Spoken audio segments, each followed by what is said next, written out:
Good morning, Year 4, Mrs. Morgan here.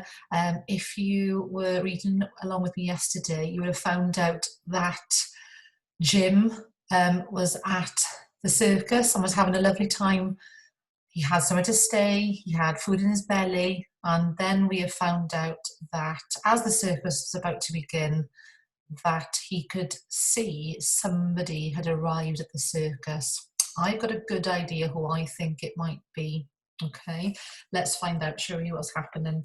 Chapter 22, On the Run Again. Far away behind him, Jim could hear the beating of the drums and the blare of the trumpets and trombones, the roar of the crowd. When he paused to look around, he could see the glow of the huge tent and the dark shapes of the caravans parked around the edges of the field. He could just make out which one was Giuglini's. He turned away again and ran until he could run no more. He reached a barn near a farmhouse. The door was open. He crept in and curled himself up in a pile of straw. His last thoughts, as sleep took over him, were of something that Shrimps had said long ago. I'd rather sleep in a barn full of rats, and I've done that a time or two.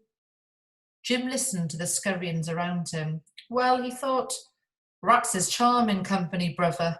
At least they knows where's it's warm and dry. The cry of the farmyard cockerel woke him up, and the sun stripping through the barn roof. Jim lay still and tense, listening to the sound of the farm workers making their way to the fields. When their voices had died away, he went out of the barn. Hens cluttered around him and squawked away again. An old woman, swaying as she walked, came out of the farm building carrying 2 large pails.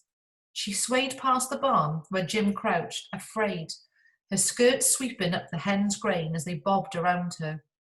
She went into the milking shed. Jim could hear her talking to the cows and the low muttering the beasts made.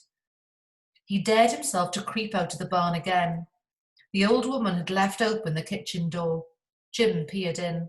He could see bread on the table, left over from the men's breakfast, pies and cheeses, a big jug of milk. He slipped into the kitchen. Maybe if he asked the woman, she would give him food. Maybe she would shut him in a back room and go and fetch grimy Nick. He didn't feel he could ever trust anyone again. He glanced around the yard and sneaked into the kitchen, stuffing as much food as he could into his mouth, cramming his pockets until they bulged. He heard a creak on the stair, swigged from the jug and grabbed one last desperate handful of cheese, and turned to see a girl on the middle step, her hand to her mouth. He dropped the jug and ran. The girl followed him, shouting, the jug clattering still on the flagged floor. The old woman hurried out of her milking shed, and all the farm dogs barked. Jim was away like a hare before a hound, streaking up to the lane. He had no idea now where he was. The river was a long way away, and he could no longer see any signs of villages. A stagecoach rumbled past, and he flung himself into the trees, turning his face away from the dust and the staring eyes of the passengers. What if one of them was grimy Nick, glittering with revenge? He limped steadily on. His legs hurt a lot now.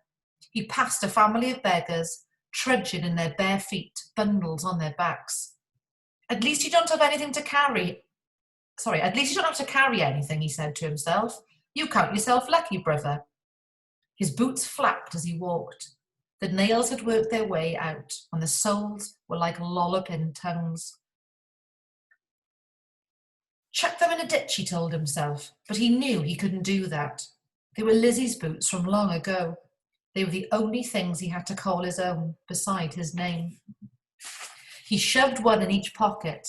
Now he couldn't even hear his own footsteps. Every now and again, he could hear a squeak in a ploughed field or a small animal rustling in the hedgerow, and that would startle him. He seemed to be walking forever along the silent lanes with a huge grey sky arching over him. He was tense with listening. He imagined he saw grimy Nick lurking behind every tree, his shadow flittering every time he turned around, his thin mocking whistle piercing through every bird song. Keep going, brother, he urged himself. This must lead somewhere. At last he came to a signpost. It was a magic thing, he felt that. He traced the letters with his fingers, one by one. London town. It has to be, he said. You're going home, he whispered. Rosie lives in London town, Jim. Home. He ate some food under his magic signpost and set off again, faster this time. The sun was setting low and red across the fields, but the air was becoming hazier and sootier. London was near. He knew it was. And that's where we leave Jim's story today. So we'll have to wait till next week now to find out about the next chapter, which is chapter 3, and that is called Shrimps again. Okay, I hope you've enjoyed the reading this week. Hwyl fawr.